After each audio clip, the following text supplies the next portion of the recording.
Welcome to The Explainer. Today, we're transporting you to the gorgeous, sunlit coast of Huelva, Spain, to a place called Isla Cristina. If you're someone who loves seeing how geography, culture, and some seriously good food all intersect to create a totally unique way of life, well, you're going to absolutely love what we uncover today. So let's kick things off by thinking about this. What actually transforms a spot on a map into a vivid, lifelong memory? Is it the scenery, the food, or is it maybe something a little deeper, in the rhythm of the community itself? Let's unpack the exact formula that makes this specific Spanish destination so unforgettable. Section 1. The sunlit Atlantic coastline. Picture this. The sheer physical makeup of this landscape is just stunning. The Atlantic Ocean doesn't just sit politely next to Isla Cristina, it literally carves out the coastline. We are talking about incredibly wide stretches of fine sand that meet these expansive salt marshes. And the thing is, these natural elements aren't just pretty backdrops for tourists, they literally set the rhythm of daily life for everyone who lives there. The tide, the salt, the sand, they're basically the metronome for the entire community. Moving on to Section 2, a rich seafaring tradition. Now here you can really see the unbreakable connection between the environment and the economy. You've got these intricate, beautiful channels winding through the saltworks, and they are right next to a historic, completely thriving fishing industry. This specific geography practically demanded a seafaring way of life. The natural terrain and the local fishing economy are just so deeply intertwined, they really act as the engine driving the town's true identity. Okay, Section 3. Flavors of the Sea.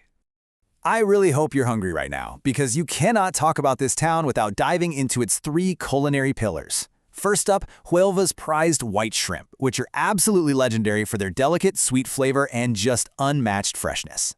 Then, you've got perfectly fried cuttlefish, served up with that ideal golden crunch. And finally, the coquinas.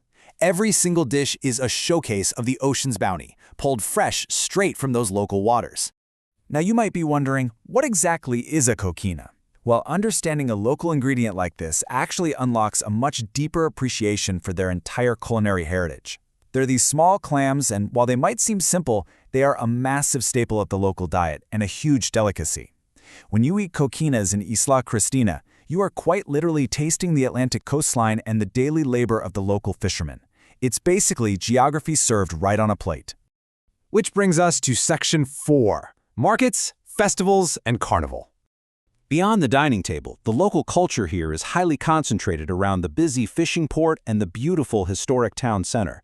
You have these bustling local markets where the catch of the day is sold and neighbors connect. But here's the crucial part. Notice how their festivals are directly linked to the maritime calendar. The sea doesn't just dictate what they eat, it dictates exactly when they celebrate. And speaking of celebrations, you honestly cannot truly understand this town without experiencing Carnival. This is not just some small local party. Carnival in Isla Cristina is renowned as one of the most important celebrations in all of Andalusia. It's this massive, vibrant explosion of culture, music, and tradition that draws people from all over just to witness the unique spirit of this coastal community. Finally, Section 5, an authentic coastal experience. So, as you can see, Isla Cristina is so much more than just its natural beauty. It's this seamless sequence. The stunning coastal salt marshes naturally merge with incredible local flavors, like those sweet white shrimp and coquinas we talked about. Those flavors then blend right into deep seafaring traditions and vibrant festivals. When you put all of these elements together, it creates an absolutely authentic experience that stays with visitors long after they pack up and head home. As we wrap up this explainer, I want to leave you with a quick question to spark your own wanderlust. If you found yourself standing on those sunlit, sandy beaches of Huelva tomorrow, what would you do first? Would you rush to the historic town center for a maritime festival, or would you head straight to the port to crack into a plate of fresh coquinas? When a town's identity is this rich, there's really no wrong answer, only unforgettable choices. Thanks for joining me on this incredible journey to Isla Cristina.